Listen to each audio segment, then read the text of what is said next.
नमस्कार दोस्तों, भजन भक्ति चैनल में आपका स्वागत है। अहोई अष्टमी का व्रत माताएं अपनी संतान के सुखी जीवन के लिए रखती हैं। साथ ही वो महिलाएं भी व्रत रखती हैं जिनकी संतान नहीं है। इस दिन माता अहोई के साथ साथ स्याही माता की भी उपासना की जाती है। हिंदू पंचांग के अनुसार अहोई अष्टमी का पर्व कार्तिक मास के कृष्ण पक्ष की अष्टमी तिथि को पड़ता है।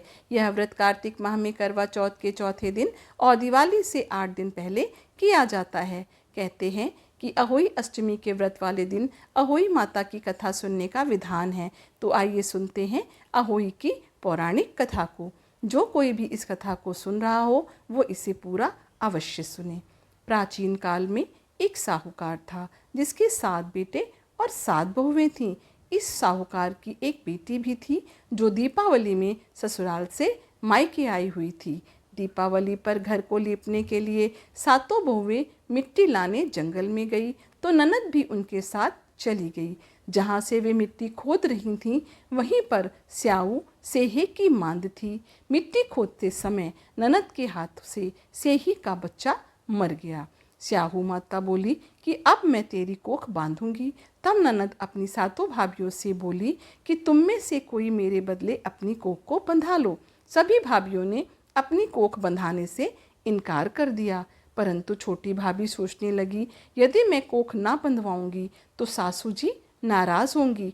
ऐसा विचार कर ननद के बदले छोटी भाभी ने अपनी कोख बंधवा ली।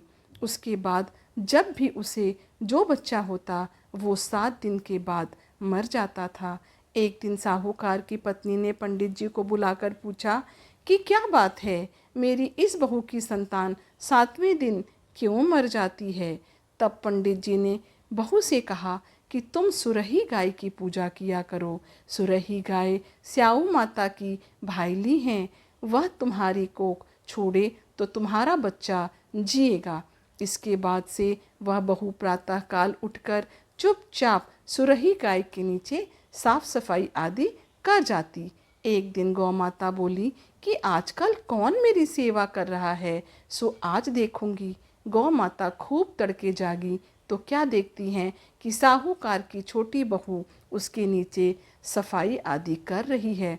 गौ माता उससे बोली कि तुझे किस चीज़ की इच्छा है जो तू मेरी इतनी सेवा कर रही है, क्या मांगती है, मांग। तब साहूकार की बहू बोली कि स्याऊ माता तुम्हारी भाईली हैं और उन्होंने मेरी कोख को बांध रखा है, उनसे मेरी कोख को खुलवा दो। गौ माता ने कहा अच्छा। तब गौ माता साहूकार की छोटी बहू को अपनी भाईली के पास लेकर चल पड़ी। रास्ते में कड़ी धूप थी इसलिए दोनों एक पेड़ के नीचे बैठ गईं। थोड़ी देर में एक सांप आया और उसी पेड़ पर गरुड़ पंखनी के बच्चे थे, उनको मारने लगा। तब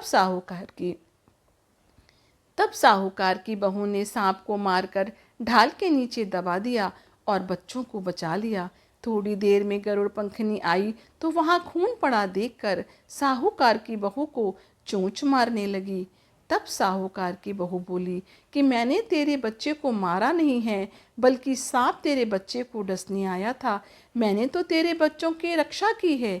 यह सुनकर गरुड़ पंखनी खुश होकर बोली, मांग, तू क्या मांगती है।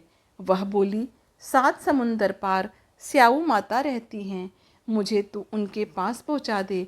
तब गरुड़ पंखनी ने दोनों को अपनी पीठ पर बैठाकर स्याऊ माता के पास पहुंचा दिया। स्याऊ माता उन्हें देखकर बोली कि आ बहन, बहुत दिनों बाद आई। फिर कहने लगी कि बहन, मेरे सिर में जूं पड़ गई है। तब सुरही के कहने पर साहूकार की बहू ने उसकी जुएं निकाल दी। इस पर स्याऊ माता प्रसन्न होकर के बोली कि तेरे 7 बेटे और 7 बहुएं हों। साहूकार की बहू बोली कि मेरा तो एक भी बेटा नहीं, 7 कहाँ से होंगे। स्याऊ माता बोली, वचन दिया, वचन से फिरूं तो धोबी के कुंड पर कंकरी हूँ। तब साहूकार की बहू बोली, माता, मेरी कोख तो तुम्हारे पास बंद पड़ी है। यह सुनकर स्याऊ माता बोली, तूने तो मुझे ठग लिया। मैं तेरी कोख खोलती तो नहीं, परंतु अब खोलनी पड़ेगी। जा, घर में तुझे 7 बेटे और 7 बहुएं मिलेंगी। तू जाकर उजमान करना, 7 अहोई बनाकर 7 कढ़ाई करना। वह घर लौट आई तो देखा 7 बेटे और 7 बहुएं बैठी हैं। वह खुश हो गई। उसने 7 अहोई बनाई, 7 उजमान किए और 7 कढ़ाई करी।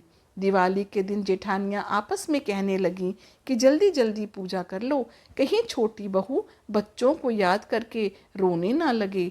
थोड़ी देर में उन्होंने अपने बच्चों से कहा, अपनी चाची के घर जाकर देख आओ कि वह अभी तक रोई क्यों नहीं। बच्चों ने देखा और वापस जाकर कहा कि चाची तो कुछ मांड रही है, उजमान हो रहा है। यह सुनते ही जेठानियां दौड़ी दौड़ी उसके घर गईं और जाकर के पूछने लगीं कि तुमने कोख कैसे छुड़ाई। वह बोली, तुमने तो कोख बंधाई नहीं, मैंने बंधा ली। अब स्याऊ माता ने कृपा करके मेरी कोख खोल दी है। स्याऊ माता ने जिस प्रकार उस साहूकार की बहू की कोख खोली, उसी प्रकार हमारी भी खोलना, सबकी खोलना, कथा कहने वाले की भी और हुंकार भरने वाले की भी तथा परिवार की भी कोख को खोलना। जो लोग व्रत में ये कथा सुन रहे हैं वो एक कटोरी में गेहूं के दाने या फिर हल्दी चावल लेकर के इस कहानी को सुने। अगर आपको यह कहानी पसंद आई हो तो मेरे चैनल को सब्सक्राइब करिए, मेरे वीडियोस को लाइक करिए, इसे अपने फैमिली और फ्रेंड के साथ शेयर भी करिए। आपके परिवार के ऊपर ईश्वर की कृपा हमेशा ही बनी रहे। आपका दिन शुभ हो। धन्यवाद।